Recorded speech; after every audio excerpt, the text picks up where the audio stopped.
11.0020. Di sini saya akan memenuhi tugas mata kuliah IPS tentang keadaan sosial negara-negara tetangga dan Indonesia.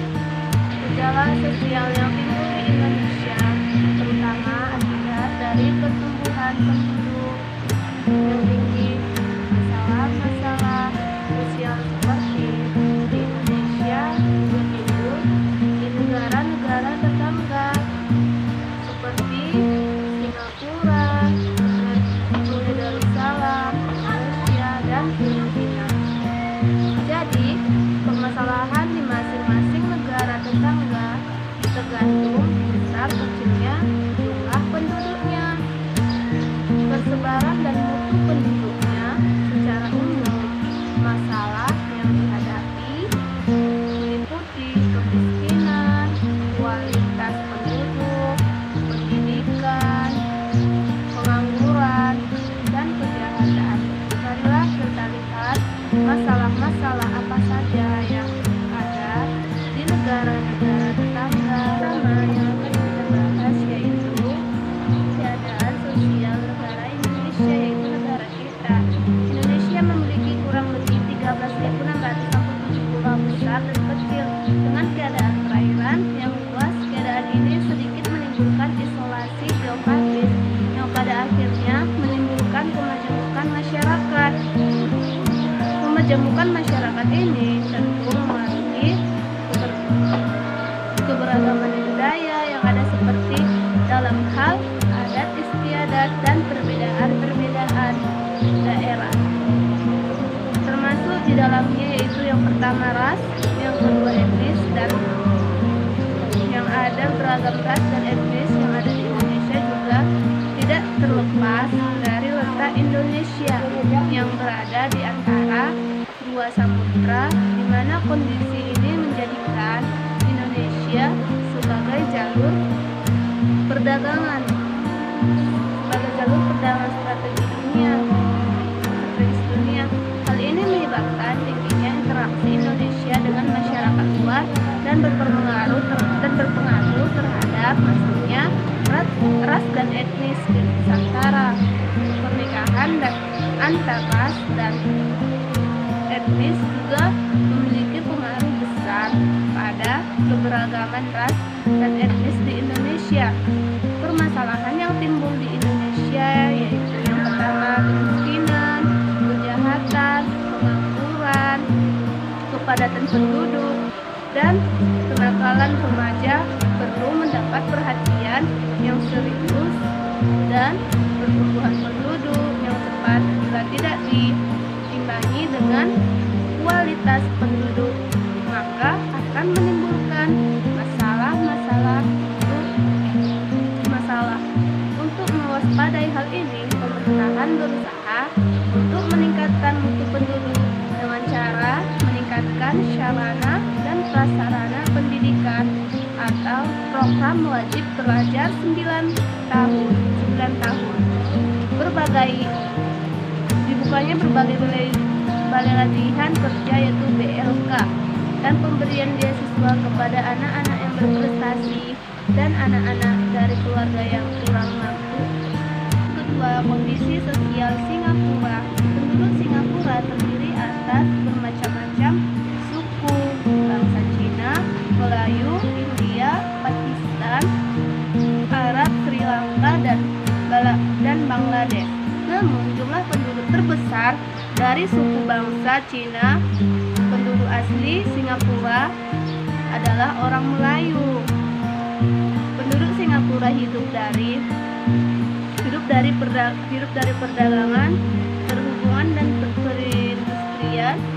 Jumlah penduduk Singapura pada tahun 2006 adalah 4,5 juta jiwa. Akibatnya, kepadatan penduduk yang tinggi menimbulkan masalah-masalah kesempatan kerja dan masalah tempat tinggal. Untuk mengatasinya, pemerintah Singapura melaksanakan program industrialisasi keluarga berencana dan pembangunan perumahan bertingkat atau rumah susun. Singapura mengalami kemajuan di bidang perekonomian karena letaknya strategis, yaitu di jalur perdagangan, pelayaran, dan penerbangan internasional. Maka Singapura menghadapi impian kelak pendidikan. Singapura merupakan negara yang sudah maju sekitar 83%. Penduduknya berusia di atas 15 tahun, sudah tidak buta lagi tentang aksara. Untuk pendidikan dasar tidak dipungut biaya, sedangkan sekolah lanjutan tidak mampu saja pun tidak dipungut biaya. Itulah negara Singapura. Yang ketiga, kondisi sosial Malaysia. Penduduk asli Malaysia adalah suku bangsa Semang dan Melayu. Suku bangsa Melayu di Malaysia satu rumpun dengan suku bangsa Melayu di Kepulauan Riau dan Sumatera Timur. Bentuk tubuh bahkan adat istiadat banyak persamaannya. Penduduk Malaysia terdiri dari bangsa Melayu, Cina, India, Semang, dan Sakai. Penduduk Malaysia pada umumnya berdagang, bertani, bekerja pada bidang industri, sedangkan mata pencarian orang Semang dan Sakai adalah berburu atau menangkap ikan dan bertani secara berpindah-pindah tempat. Etnis Cina banyak mendiami daerah perkotaan. Kelompok etnis India paling kecil mendiami daerah perkebunan karet di Selangor. Jumlah penduduk tahun 2006 adalah 26.940 jiwa. Kepadatan penduduk yaitu 175 per mil. Di Malaysia Barat penduduknya lebih padat daripada di Malaysia Timur. Persebaran penduduk yang kurang merata ini muncul gejala sosial. Masalah tenaga kerja merupakan masalah serius untuk memenuhi tenaga kerja dan mendatangkan dari Indonesia. Adanya penduduk di daerah pendalam, maka masalah pendidikan juga perlu perhatian. Banyak penduduk di pedesaan atau tingkat pendidikannya masih rendah. Yang keempat, kondisi sosial Brunei Darussalam. Penduduk Brunei Darussalam terdiri atas orang-orang Melayu, Cina, dan Dayak. Pada umumnya bertempat tinggal di kota-kota sepanjang pantai laut Cina Selatan. Penduduknya sebagian besar bekerja di bidang pertanian, perkebunan, dan pertambangan. Penduduk Brunei Darussalam selama pada tahun berjumlah 0,4 juta jiwa. Sebagian besar penduduk tinggal di kota, terutama di kota bandar Seri Begawan, Seria, dan Kuala Belait.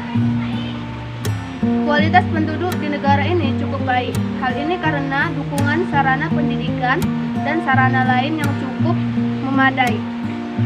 Lebih dari 80% penduduk sudah bebas dari buta aksara karena sarana pendidikan di Brunei Darussalam cukup maju, khususnya di kota-kota.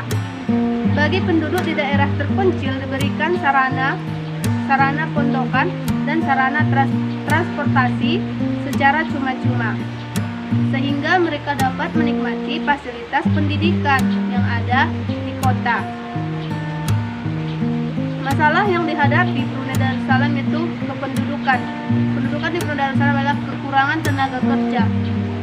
Untuk memenuhi tenaga kerja tersebut, maka didatangkanlah tenaga kerja dari luar negeri, terutama dari Indonesia. Selain itu, ada kesenjangan sosial antara penduduk kota dengan daerah-daerah yang terisolasi, yaitu daerah pedalaman yang bercocok tanam secara tradisional. 5 penduduk Filipina sebagian besar keturunan Melayu. Mereka berasal dari Indonesia beribu-ribu tahun yang lalu. Selain itu tinggal orang Cina, Metizon, yaitu campuran orang Melayu dengan Spanyol. Keturunan penduduk asli tinggal di daerah-daerah terpencil, yaitu orang-orang Negrito. Jumlah penduduk Filipina pada tahun 2006 sampai sekarang adalah 86.300.518 jiwa dengan kepadatan penduduk 720 per mil. Mata pencarian yang di bidang pertanian yaitu kehutanan, perikanan, pertambangan, industri, dan perdagangan. Sumber perekonomian berasal dari sektor akrasi tingkat pendidikan penduduk Filipina. Secara umum dapat dikatakan sudah baik. Namun, untuk daerah-daerah pedesaan, pendidikannya masih rendah.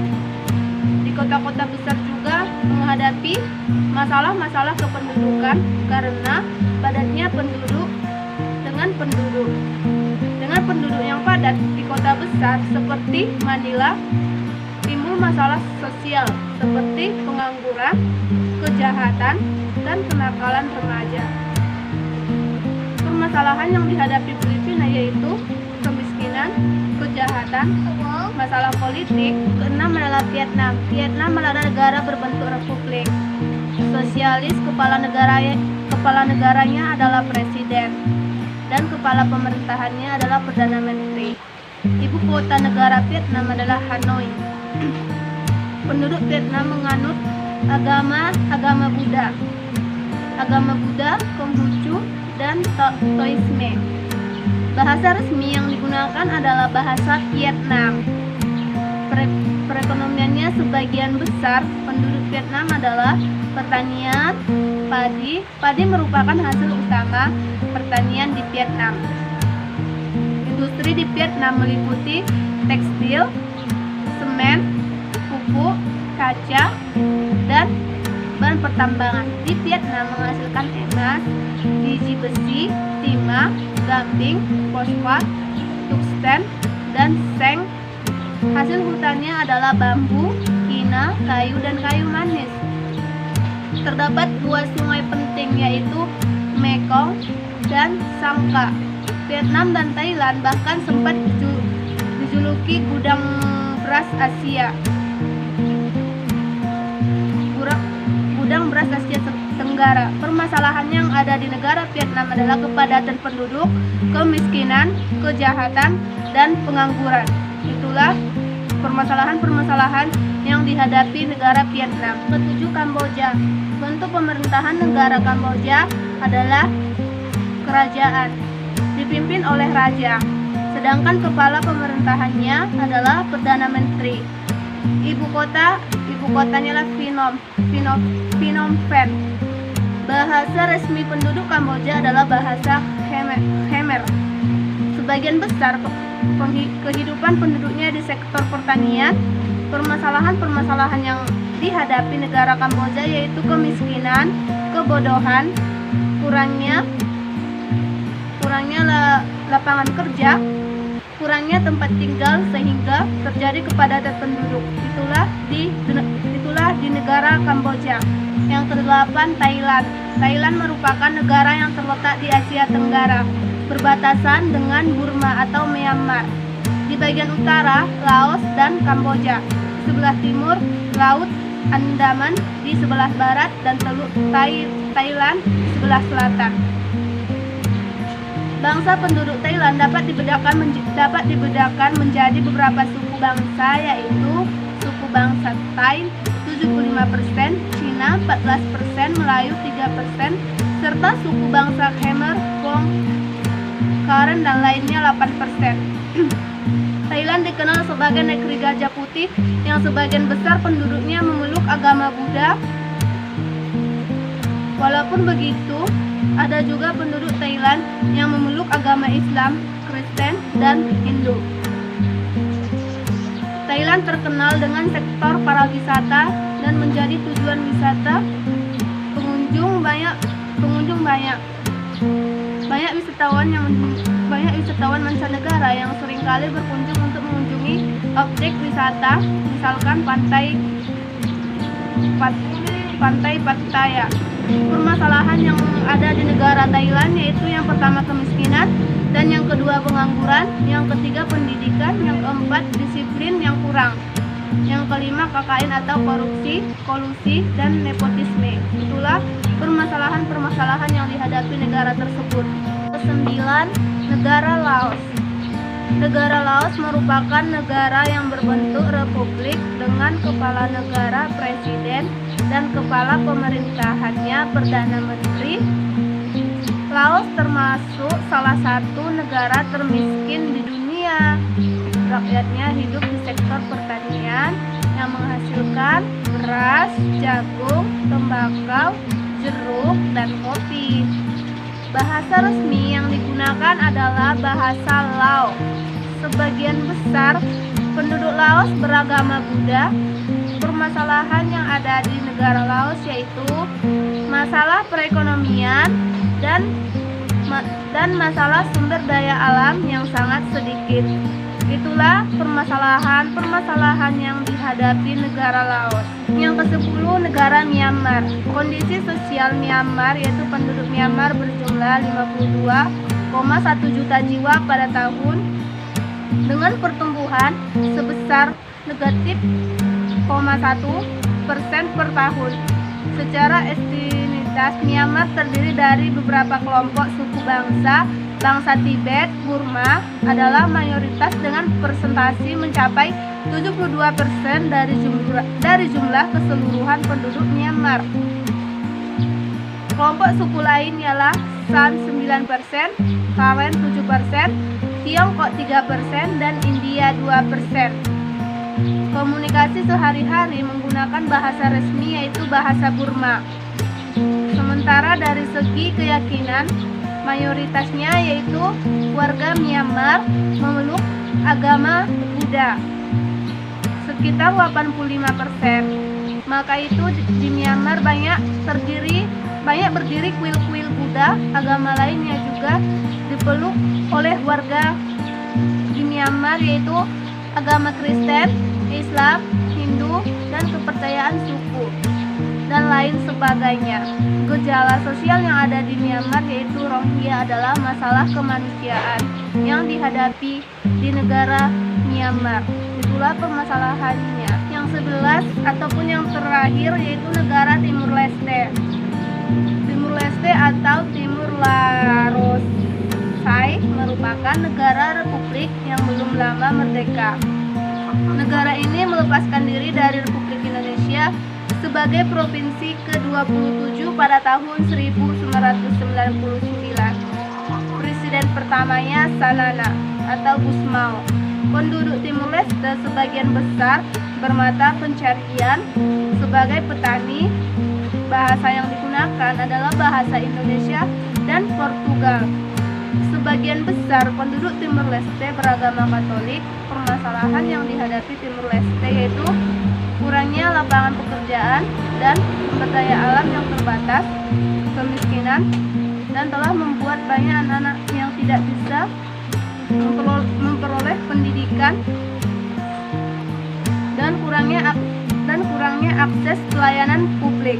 Itulah permasalahan yang dihadapi Timur Leste.